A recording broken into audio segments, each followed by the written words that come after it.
ابھی تو میں ایک مختصر انداز میں حج کی ساری باتیں بتا دیتا ہوں. اس کے بعد اب تک کی جو تربیت ہوئی اور آج جو میں نے بتایا اس کا تھوڑا امتحان بھی لگا تاکہ آپ لوگوں کو خود احساس ہو کہ ہم کتنے تیار ہو کر کے اللہ سے گزار رہے ہیں. آپ کو بھی احساس ہو اور ہمیں بھی پتہ چلے جاؤ کی تیاری آپ لوگ کرنی ہے اس کی طرف بھی ہدایت دیتا ہوں. یہ ساری بتا دینے یہ باتیں بتانے سے پہلے ایک احساس دلا کر کے مجھے ہوگا. احساس یہ ہے خواتین حضرات بھی سن لے ذرا اچھے انداز میں. آخر میں ذرا آپ لوگوں کے احرام کی خواتین کی احرام میں اردو کرنے کی طریقے کو بھی ایک بات رکھنا ہے. اور عام طور سے میں نے دیکھا ہے کہ بہت غلطی ہوتی ہے خواتین میں اس کا ذکر کر دیتا ہوں. میں پہلا حج 1978 میں کیا. 1978 میں میرا پہلا حج ہوا تھا اور قریب 1979 سے مکہ مکرمہ میں بھی تربیت دیتا رہا ہوں.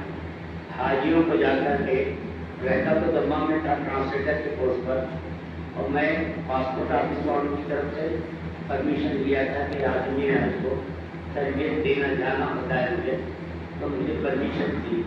مکے جا کر کے تربیت دیتا تھا. یہاں سے جو انڈیا سے پاکستان وغیرہ سے جو حاجی آتے تھے ان کو بھی تربیت دیا کرتا تھا. 1979 سے برابر حاجیوں کی تربیت دیتا آ رہا ہوں. یہاں تک کہ بہت ساروں کو ہر سال دیتا رہا ہوں. میں آج مختصر آپ لوگوں کو بتاتا ہوں. حج کے 3 اقسام ہیں, 3 قسم ہیں: افراد, تمتع اور قران. افراد میں صرف حج ہے. عام طور سے سعودی میں رہنے والے حضرات چاہے انڈین پاکستانی ہو کہ سعودی ہو وہ لوگ افراد کرتے ہیں. افراد کے اندر صرف حج ہے. 7 تاریخ کی شام میں وہ لوگ پہنچتے ہیں مکہ کو اور وہیں سے بھی مینا چلے جاتے ہیں. اور بہت سارے تو سیدھے احرام وغیرہ باندھ کر کے مینا کو ہی آتے, مکے کو بھی نہیں آتے. وہ لوگ ان کا صرف حج ہو جاتا ہے. حج کرتے ہیں, اس کے اندر قربانی نہیں ہے. حج افراد کے اندر قربانی نہیں ہے. عام طور سے وہ لوگ جو سعودیہ میں رہتے ہیں یا صرف بامبے وغیرہ کے اللہ بھی جاتے کہیں تک بھی معلوم ہوا ہے وہ لوگ 7 کی رات کو مکہ پہنچتے اور کر لیتے ہیں. افراد ہے. اور زیادہ تر افراد تمتع کرتے ہیں. آپ تمام حضرات بھی تمتع کر رہے ہیں.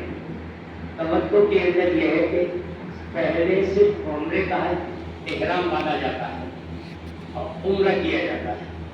عمرہ کرنے کے بعد آدمی پھر نہا دھو کر کے ناپڑ کپڑوں میں آ جاتا ہے. حج کے زمانے تک مکے میں رہتے ہیں لیکن احرام میں نہیں رہتے ہیں. احرام میں نہیں رہتے اور جتنی ممکن ہو سکے عمرے بھی کرتے رہتے ہیں. جتنی ممکن ہو سکے عمرہ وغیرہ بھی کرتے رہتے ہیں. کب تک؟ حج کے ایام کے آنے تک. اور جب حج کے ایام آ جاتے ہیں تو پھر حج کا احرام مان کر کے حج کرتے ہیں. یہ تمتع ہے. عمرہ پلس حج تمتع ہے. اور تیسری قسم ہے قران. یہ ذرا مشکل ہے اور اس کے اندر جتنے بھی جنایات وغیرہ ہوتے ہیں ڈبل ہوتے ہیں. کوئی غلطی وغیرہ ہو گئی تو تمتع میں ایک غلطی کا ایک جانور ذبح کرنا ہے. قران میں اگر ایک غلطی ہے تو 2 جانور ذبح کرنا ہوتا ہے. قران کی تفصیل یہ ہے کہ ایک ہی احرام کے ساتھ کے مسلمان ہیں, ایران کے مسلمان ہیں, ملک کے حالات ہیں, ہمارے ملک کے حالات ہیں, ریاست کے حالات ہیں, یہاں سے یسایہ وغیرہ سب دعا کرتے ہوئے آئیے. انشاءاللہ آپ کی دعا کے بعد میں انشاءاللہ مسلمانوں کے اوپر کوئی آفت نہیں آئے گی انشاءاللہ. اللہ تعالیٰ سے دعا ہے اللہ تعالیٰ آپ کو قبول کرے, منظور کرے اور مقصد کرے اور صحت کے ساتھ میں بغیر حادثوں کے بخشائے. اللہ اپنے گھروں کو واپس لوٹا دے.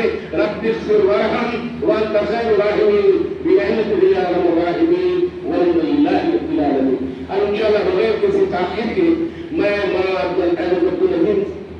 احمد عبدالعظیم صاحب جو